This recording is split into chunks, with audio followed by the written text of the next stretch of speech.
Many of us enjoy playing a musical instrument, with aspirations to play as a soloist, in an orchestra, a group, or just for our own personal satisfaction.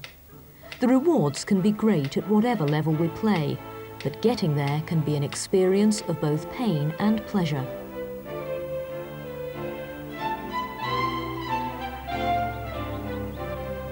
For ambitious young musicians, there are no shortcuts to success, and as Sophie Ryan returns home from a hard day's work at school, her daily routine of practicing and homework is about to begin. I started playing the violin when I was 5, so that's 10 years ago. Well, I've always liked it, and I've started thinking about it as my career now. Now we're doing it at school, learning about careers, but I can't really imagine doing anything else. When I come home from school, I usually get the practicing done out the way, so then I can relax at night. Because when you come home from school and you're tired, you don't really want to spend hours practicing, but you have to if you're going to get anywhere.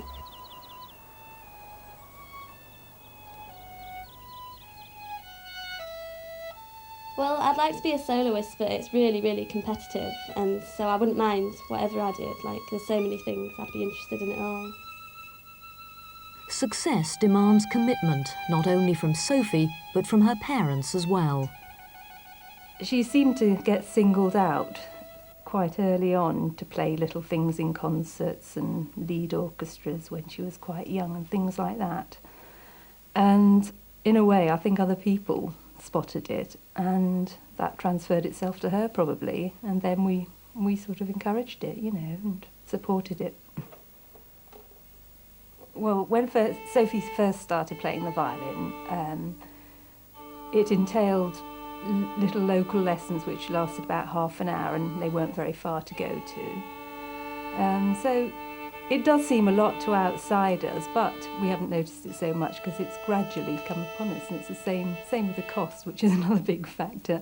You start off paying for your small lessons, and gradually the lessons last a bit longer, the teachers are slightly more expensive, and then the music's more expensive, the strings, everything, the violin, and so you have to keep up with that. Not all young children are given the encouragement or have the means to learn. And in a technological age when most music is heard through television, radio and CDs, a unique chance to listen to live music can be their first opportunity to understand and enjoy the sounds and rhythms an instrument can make. Well, we're presenting a concert to the children which comprised many different styles of music, many different instruments. I think that's important because a lot of music is just a noise in the background. They're unaware of where it comes from or how it's made. Whereas if they see us, they see all the instruments live, be aware that they're actually being played, which might inspire some of them to want to learn to play. I think it's important then for them to realise that it's a part of everyone's lives, and that somebody is making that music, and that somebody could be them. And it doesn't matter whether it's of a high standard or a low standard, the point is the enjoyment. I believe that every child should be given the opportunity to learn as many different things as possible, and learning a musical instrument is one of those wonderful things that can so develop a person's personality and give them a sense of themselves. I think that's important. So a live performance is a major stimulus, because learning is never a sort of continuous process. It often seems to go in sort of plateau, and then a stimulus happens and people move on. And so by giving a regular input into schools, we'll actually give this series of boosts which over a period of months and years will enhance, if you like, the quality of life and produce a series of stimuli for all the children who are learning. The discipline of playing and learning an instrument develops lifelong skills that we can always return to and rediscover at any age. And like many older people, Harry and Jo Sampson have returned to their passion for playing the violin together in later life. Their determination to continually practice and improve their playing is as great as it has ever been. I started to play the violin because my father brought this instrument home from an auction room, and I thought it was a tremendous. I regret that he hadn't brought a piano. I started on the piano, but there we are. But it formed a large part of my later life, playing the violin. And at the time, I could spend hours playing. It was great fun having a violin, yes. I used to feel a bit embarrassed carrying it across the town to my lesson. I didn't care very much for that angle of playing. Well, if I can get over the frustration of all the little difficulties, then it's just that it takes you out of yourself. I think it's one of these activities which does take you out of yourself. Besides, playing with others is so enjoyable when you can make a harmony, which after trying is correct, and you can play pieces which you've heard and like and can repeat. And also meeting people, I suppose, going to orchestra. Yeah, the social side, isn't there? Yes, social side is very important. There are so many factors. I think one of the difficult things is to remain reasonably relaxed on the instrument and get a reasonable sound, you know, and not a scratch. The other thing, I think, apart from the gymnastics involved, is the intonation. You know, you've got to listen most intently. It takes a lot of concentration to hit the right note. Yes, one should be able to get a decent tone out of a single note.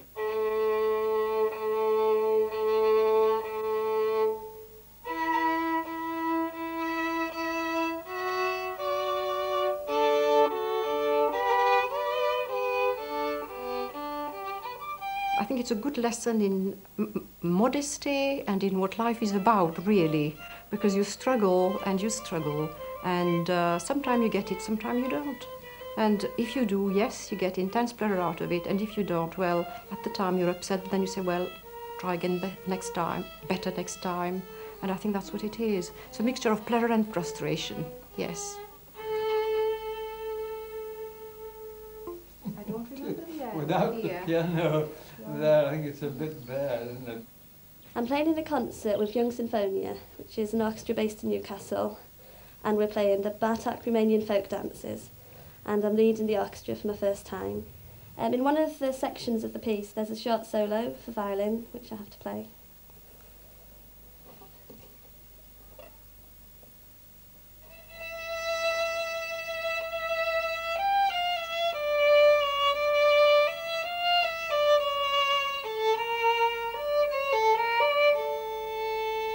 In my violin lessons, we usually, half of it's on scales and technique, then the other half's on the pieces which I'm playing.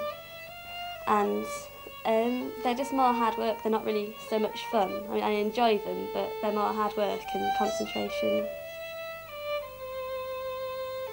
Sophie came to me about 3 years ago, and at that stage, although she had this initial talent and real love for it, she didn't realise that, you know, you need to be doing, certainly now at 15, 4 or 5 hours practice a day, and she hadn't really understood that.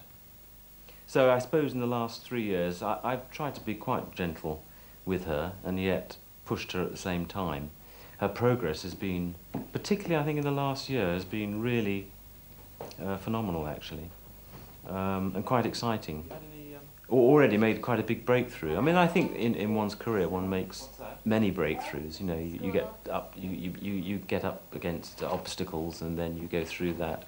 And I suppose it's the ones who keep going that eventually make it. Good. Okay. Now you're playing this Bartok.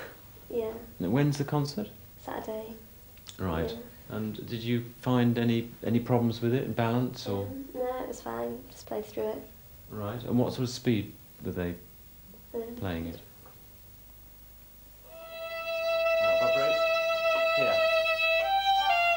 Yeah. The other thing which is important is that you make sure that the only finger that is on when you play that G is the G. And in fact, on that note, because it's the fourth finger, Yeah. which is the most important note of the, well, you say it is. I go along with that. You do least amount of vibrato. So you need to, you know, we talked in the scales about thinking, string crossing, thinking, shifting. I think as you get towards that note, you need to think vibrato. It is an addictive thing. I mean, the music's addictive because you want to play it and you want to express yourself and express the music, of course, in your own particular way. Yeah, that's good. The fact that you've got suddenly a lot of bow, that's fine, but make it work for you. Don't be embarrassed. Da da da da dee. And try and see behind the music on the page.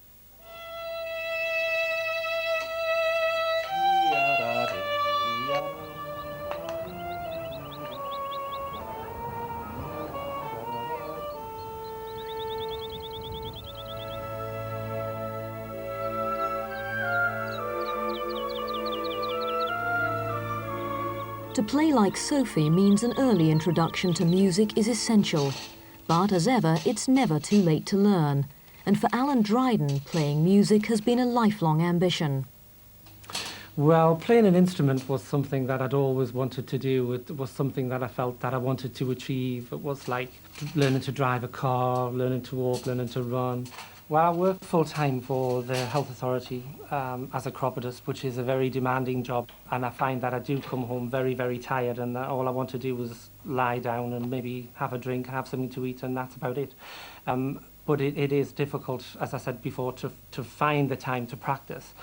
But once you start to do something and you find that you're beginning to do it properly and you hear the sound of the music, that is sufficient to spur you on to practice more, knowing that you're getting somewhere and you're achieving something.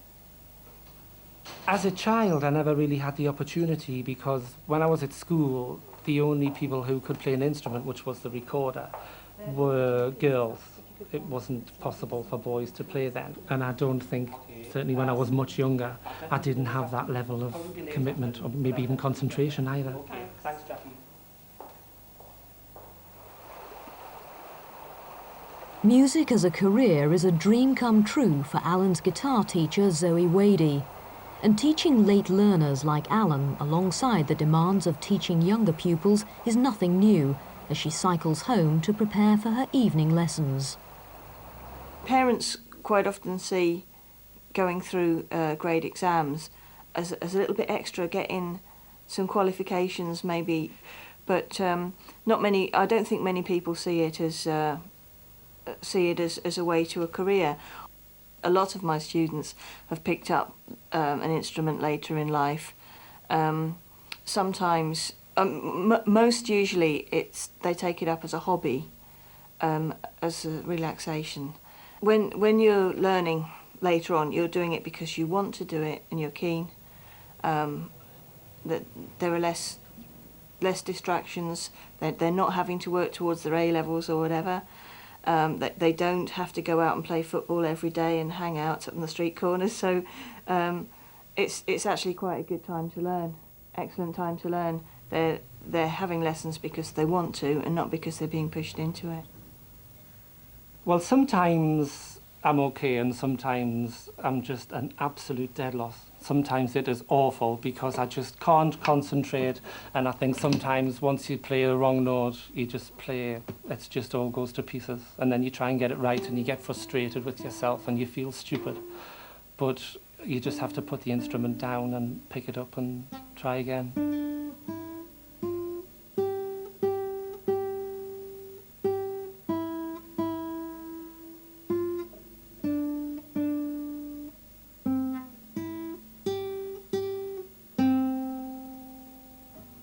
Wasn't too bad. Well, to play the music, I always position myself at least on the first few notes, and then I know I can get those right. But after that, things go a bit haywire.